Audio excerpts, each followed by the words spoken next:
ശുഹദാക്കളെ കുറിച്ച് അവർ മരണപ്പെട്ടു എന്ന് നിങ്ങൾ വിചാരിക്കരുത്. അള്ളാഹുവിൻ്റെ അടുക്കൽ അവർ ജീവിച്ചിരിക്കുന്നു.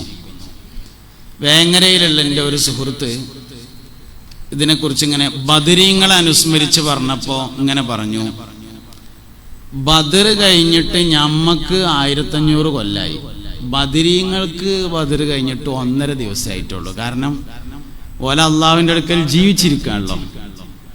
അള്ളാഹുവിൻ്റെ അടുക്കൽ ജീവിച്ചിരിക്കുക എന്ന് പറഞ്ഞാൽ യൗമുന് ഇന്ധന അൽഫസനത്തിൻ മിമ്മാ തഉദ്ദൂൻ എന്നാണല്ലോ. അള്ളാഹുവിൻ്റെ അടുക്കൽ 1000 കൊല്ലാണ് നമ്മളെ ഒരു ദിവസം എന്ന് പറഞ്ഞാൽ. അപ്പോൾ 1500 കൊല്ലം എന്ന് പറഞ്ഞാൽ 1.5 ദിവസം. അങ്ങനെ നമ്മൾ കൂട്ടുമ്പോൾ മുട്ടിച്ചിറ ശ്രോതാക്കന്മാരെ കൂട്ടിയാലേ ഞമ്മക്കിപ്പോൾ അത് 150 കൊല്ലമൊക്കെ ആയിട്ടുണ്ടെങ്കിൽ ഓൽക്ക് ആ അടക്കൊക്കെ ഒന്നെങ്ങനെയാണ് ചുരണ്ടിയിട്ട് വെറ്റില മുറുക്കണ ഒരു നേരം എന്ന് പറയാം. അത്രേ ആയിട്ടുണ്ടാവുള്ളൂ. അതിൻ്റെ ആ രസമൊക്കെ ഇങ്ങനെ പറഞ്ഞിട്ട് എന്നാ കുത്തിയാ കുത്തുണ്ടല്ലോ എന്നൊക്കെ പറഞ്ഞിട്ട് ഇങ്ങനെ ഇരിക്കണ ഒരു നേരം, അതാണല്ലോ പോലക്ക് സംബന്ധിച്ചായത്. നമ്മളിപ്പോൾ 150ാമത്തെ ആണ്ടാണ് എന്നൊക്കെ പറയാം എന്നേ ഉള്ളൂ. അവരെ സംബന്ധിച്ച് അങ്ങനെയല്ല. ഓൽക്ക് ആകെ കുറച്ച് സമയം ഇപ്പോൾ ആയിട്ടുള്ളൂ. ഒരു ദിവസമാണെങ്കിൽ തന്നെ 1000 കൊല്ലം കഴിയണം എന്നാണല്ലോ. അങ്ങനെയല്ലോ അള്ളാഹുവിൻ്റെ അടുക്കൽ ജീവിച്ചിരിക്കുന്നു എന്ന് പറഞ്ഞാൽ ദുന്യാവിൽ ജീവിച്ചിരിക്കും പോലെ അല്ല എന്നാണല്ലോ നമ്മൾ മനസ്സിലാക്കിയിട്ടുള്ളത്. അപ്പോൾ അവരുടെ ഫളിൽ എന്ന് പറഞ്ഞ സംഗതി അതന്നെയാണ്. പിന്നെ അവിടെ പറഞ്ഞ വേറൊരു കാര്യമുണ്ട്, യുറുസഖൂൻ എന്നാണ് പിന്നെ പറഞ്ഞൊരു കാര്യം. യുറുസഖൂൻ എന്ന് പറഞ്ഞാൽ ഭക്ഷണം കഴിച്ച് ജീവിച്ചിരിക്കുന്നു എന്നാണ്. ഈ ജീവിച്ചിരിക്കലും ജയിലിലും ജീവിക്കുന്നുണ്ടല്ലോ സംഗതിയിൽ പറയുകയാണെങ്കിൽ തിന്നാൻ കിട്ടും ചെയ്യും. പക്ഷെ തിന്നിരിക്കുക എന്ന് അതിന് പറയില്ല. തിന്നിരിക്കുക എന്ന് പറയണമെങ്കിൽ ഇങ്ങനെ കുട്ടികളൊക്കെ കൂട്ടിയിട്ട് ഒന്നിങ്ങനെയാണ്ട് പീടിയിലൊക്കെ ഒന്നാണ് പോയി ആ മന്തിയൊക്കെ കൊണ്ട് ഓർഡർ ചെയ്ത് അങ്ങനെയൊക്കെ ഒരു അതാണ് ഈ തിന്നിരിക്കുക എന്ന് പറയണത്. പിന്നെ പറഞ്ഞത് ഫരിഹീന ബിമാ ആതാഹുമുള്ള, അള്ളാഹു കൊടുത്തതിൽ സന്തോഷിച്ചു കൊണ്ടിരിക്കുന്നു എന്നാണ് പിന്നെ അവരെ കുറിച്ച് പറഞ്ഞിട്ടുള്ളത്. ഈ മറ്റുള്ളവരെ അപേക്ഷിച്ചുകൊണ്ട് ശുഹദാക്കൾക്ക് ഒരുപാട് ഫളിലുണ്ട്. ചിലപ്പോൾ നമുക്ക് തോന്നും യുദ്ധം ഉണ്ടായതുകൊണ്ട് ഓല് വലിയ ആൾക്കാരായതാണെന്ന്.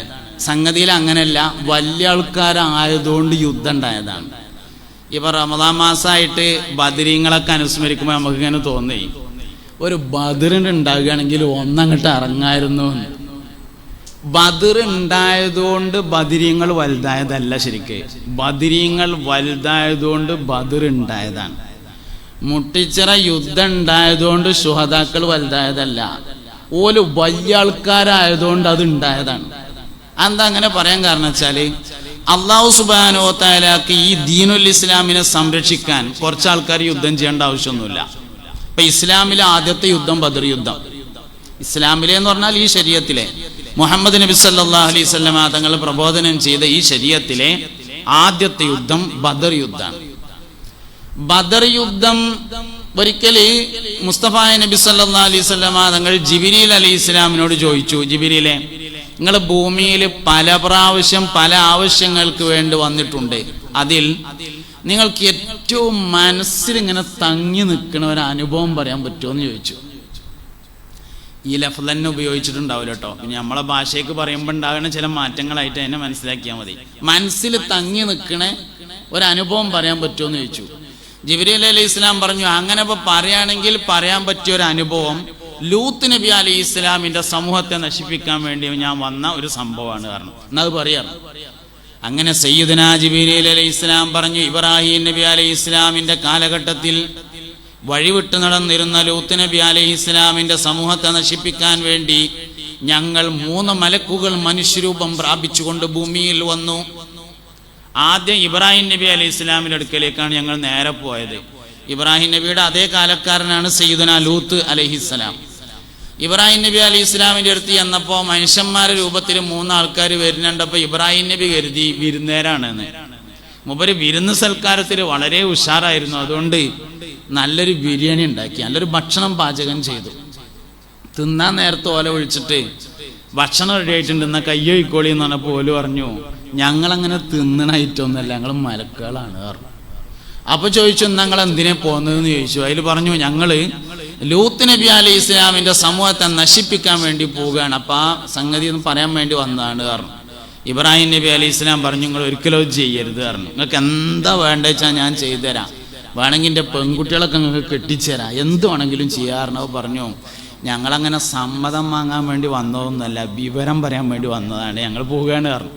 അങ്ങനെ ഞങ്ങൾ പോയിട്ട് ഞങ്ങളാണ് നശിപ്പിച്ചു പറഞ്ഞു. അപ്പൊ മുസ്തഫായ നബി സല്ലല്ലാഹു അലൈഹി വസല്ലം തങ്ങൾ ചോദിച്ചു, ജിബിരിലെ എങ്ങനെ നശിപ്പിച്ചെന്ന് ഒന്നിങ്ങോട്ട് പറയുന്നു പറഞ്ഞപ്പോ പറഞ്ഞു, അത് ഞാൻ എൻ്റെ ചിറകുകൊണ്ട് ഒന്നിങ്ങനെ കോരിങ്ങാണ്ട് ഇങ്ങനെ കൗത്തിയതാണ് എന്ന് പറഞ്ഞു. 6000 ചതുരശ്ര കിലോമീറ്ററാണ് ലൂത്ത് നബി അലൈഹി ഇസ്ലാമിൻ്റെ നാട്. ചിറകുകൊണ്ട് ഒന്നിങ്ങനെ കോരിയിട്ട് ഇങ്ങനെ കൗത്തി എന്ന് പറഞ്ഞ അങ്ങനത്തെ 70,000 ചിറക് ജിബ്രീൽ അലൈഹി ഇസ്ലാമിനുണ്ട്. ആമാതിരി 5000 മലക്കുകൾ ബദറിൽ വന്നിട്ടുണ്ട്. പിന്നെ എന്തിനാ ഇപ്പം 313 ആൾക്കാർ യുദ്ധം ചെയ്യേണ്ട ആവശ്യം? ബദർ ഉണ്ടായതിനാൽ ബദരീങ്ങൾ വലുതായതല്ല, ബദരീങ്ങൾ വലിയ ആൾക്കാരായതിനാൽ അവർക്കൊരവസരം എന്ന നിലയിൽ ബദർ ഉണ്ടായതാണ്. എല്ലാ ശുഹദാക്കന്മാരെയും ഈ തരത്തിലാണ് നമ്മൾ മനസ്സിലാക്കേണ്ടത്. മുട്ടിച്ചിറ എന്ന് പറയുന്ന സ്ഥലത്ത് അന്ത്യവിശ്രമം കൊള്ളുന്ന ശുഹദാക്കൾ വലിയ ആൾക്കാരായതുകൊണ്ട് ഓൽക്ക് അല്ലാഹു തആല നൽകിയ ഒരവസരമാണ്. അള്ളാഹുവിൻ്റെ അടുക്കൽ ഭക്ഷണം കഴിച്ചും അവൻ നൽകിയതിൽ സന്തോഷിച്ചുകൊണ്ടും ജീവിച്ചിരിക്കുക എന്ന ശുഹദാക്കളുടെ വലിയൊരു മർത്തബ. ഒരുപാട് ആളുകൾ അത് ആഗ്രഹിച്ചു നേടി, ഒരുപാട് ആളുകൾ ആഗ്രഹിച്ചു നേടി. പല ആളുകൾക്കും അല്ലാഹു തആല നേർക്ക് നേരെ അവസരം കൊടുത്തു, ചില ആൾക്കാർക്ക് നേർക്ക് നേരെ അല്ലാതെ അവസരം കൊടുത്തു. ഉദാഹരണമാണ് സയ്യിദുന അബൂബക്കർ സിദ്ദീഖ് റളിയല്ലാഹു അൻഹു. പാമ്പ് കടിച്ച് മരണപ്പെട്ടാൽ ഷഹീദിന്റെ കൂലിയാണെന്നാണ്. ഗുഹയിൽ വെച്ച് കടിച്ച പാമ്പിന്റെ വിഷം ഇളകി ഷഹീദായാണ് ബഹുമാനപ്പെട്ട സയ്യിദുന അബൂബക്കർ സിദ്ദീഖ് റളിയല്ലാഹു അൻഹു വഫാത്താകുന്നത്. അപ്പൊ ശുഹദാക്കന്മാരുടെ ഫളിൽ എന്നതാണ് ഒന്നാമത്തെ കാര്യം.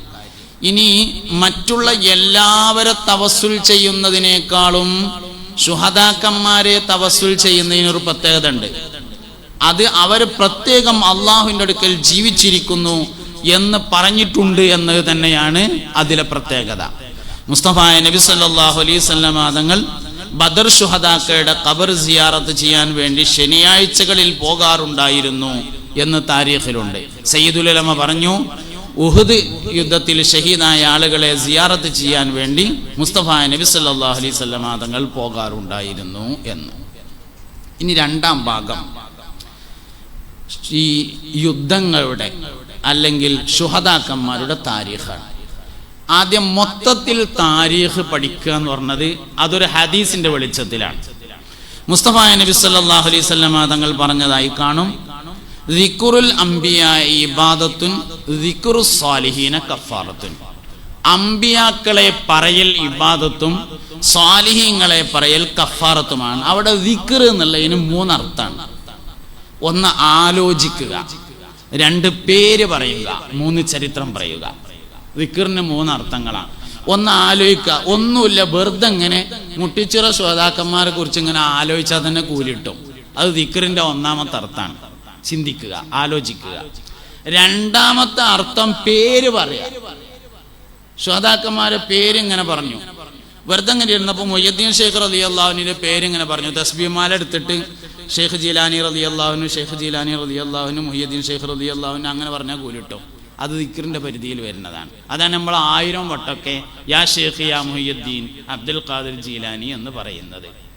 ബദരീങ്ങളുടെ പേരിങ്ങനെ പറയും നമ്മൾ. അലിഫൻ സുബൈറു യുബ്രിഉ സഅദുൻ സഈദുൻ ഹാനിഉ അസ്ആദു ഇമ്രാനു വഉ ബഹിയുൻ ഉബയ്യുൻ അബ്ദുല്ലാഹ് ലാ ഇലാഹ ഇല്ലല്ലാഹു ലാ ഇലാഹ ഇല്ലല്ലാഹ് ലാ ഇലാഹ ഇല്ലല്ലാഹു മുഹമ്മദുർ റസൂലുള്ളാഹ്. വെറുതെ ഇങ്ങനെ പേര് പറയാം. അതാണ് 2ാമത്തത്. 3ാമത്തത് അവരുടെ താരീഖുകൾ പറയുക എന്നതും ദിക്റിന്റെ പരിധിയിൽ വരുന്നതാണ്. അവിടെയാണ് താരീഖ്. ഇനി ചരിത്രം എന്ന് പറയുന്ന സംഗതി പഠിക്കുകയും പറയുകയും ചെയ്യുന്നത് 3 കാര്യങ്ങൾക്ക് വേണ്ടിയിട്ടാണ്. ഏത് ചരിത്രം അങ്ങനെയാണ്? 3 കാര്യങ്ങൾക്ക് വേണ്ടിയിട്ടാണ്.